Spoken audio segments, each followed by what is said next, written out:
যে যোৱা ছমাহত যোৱা ছেপ্টেম্বৰ মাহৰ পৰা ফেব্ৰুৱাৰী মাহলৈকে অসমৰ বহিৰাজ্যত কাম কৰা যুৱক যুৱতীৰ সৰ্বমুঠ 162 জনৰ মৃত্যু ঘটিছে। 162 জন ছমাহত মৃত্যু ঘটিছে আৰু অসমৰ মুখ্যমন্ত্ৰীয়ে নিজেই ঘোষণা কৰিছে যে প্ৰতি মাহত এতিয়া 50 জন ল'ৰাৰ মৃত্যু ঘটে বহিৰাজ্যত। অসমৰ অৱস্থা কি আপোনালোকে তাকে লক্ষ্য কৰক। প্ৰতি মাহে যদি 50 জন গড়ে যুৱকৰ মৃত্যু হয়, 162 জন যদি হয়, তেতিয়াহ'লে যোৱা ছমাহত আপুনি চাওক, মানে ছেপ্টেম্বৰ, অক্টোবৰ, নৱেম্বৰ, ডিচেম্বৰ, জানুৱাৰী, ফেব্ৰুৱাৰী এই ছমাহত যদি 162 জনৰ মৃত্যু ঘটে, তেতিয়াহ'লে 50 জনকে মুখ্যমন্ত্ৰীৰ মতে 50 জনকে যুৱকৰ প্ৰত্যেক মাহতে এতিয়া মৃত্যু ঘটি আছে। গতিকে এইটো এটা অত্যন্ত ভয়ংকৰ ঘটনা আৰু এই ভয়ংকৰ ঘটনাৰ আমাক বিচাৰ লাগে। 4জনকৈ মিচিং যুৱকে কিয় মৃত্যুবৰণ কৰিবলগীয়া হ'ল একেদিনাৰ ভিতৰত বেংগলোৰত? তাৰ এতিয়ালৈকে তদন্ত হ'লনে? আৰু ভৱিষ্যতে অসমৰ যুৱকে যাতে বহিৰাজ্যত গৈ কাম কৰিবলৈ যাওঁতে যাতে মৃত্যুবৰণ কৰিবলগীয়া নহয়, তাৰ কাৰণে কিবা ব্যৱস্থা গ্ৰহণ কৰা হৈছেনে? আজি বিজেপি চৰকাৰৰ দিনত অসমৰ যুৱক যুৱতীসকলৰ অৱস্থা কি?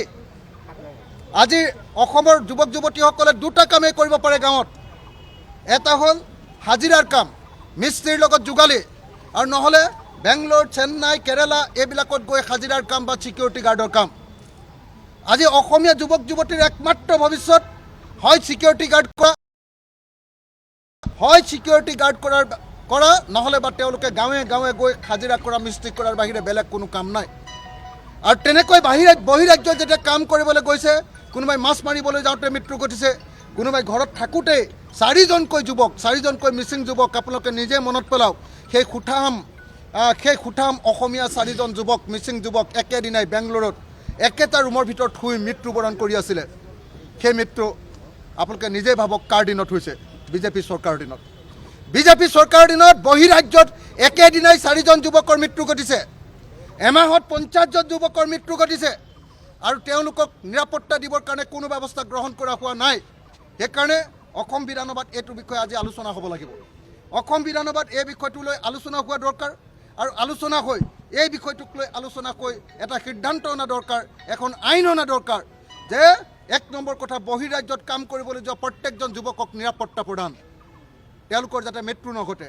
2 নম্বৰ কিন্তু আটাইতকৈ গুৰুত্বপূৰ্ণ কাম, ৰাইট টু ৱৰ্ক, অসমৰ প্ৰত্যেকজন যুৱক যুৱতীক নিজৰ ৰাজ্যত কাম কৰিবৰ কাৰণে অধিকাৰ প্ৰদান কৰা। যি কামেই নহওক লাগিলে কাম আমাৰ অসমৰ ভিতৰত অসম চৰকাৰে দিব লাগিব।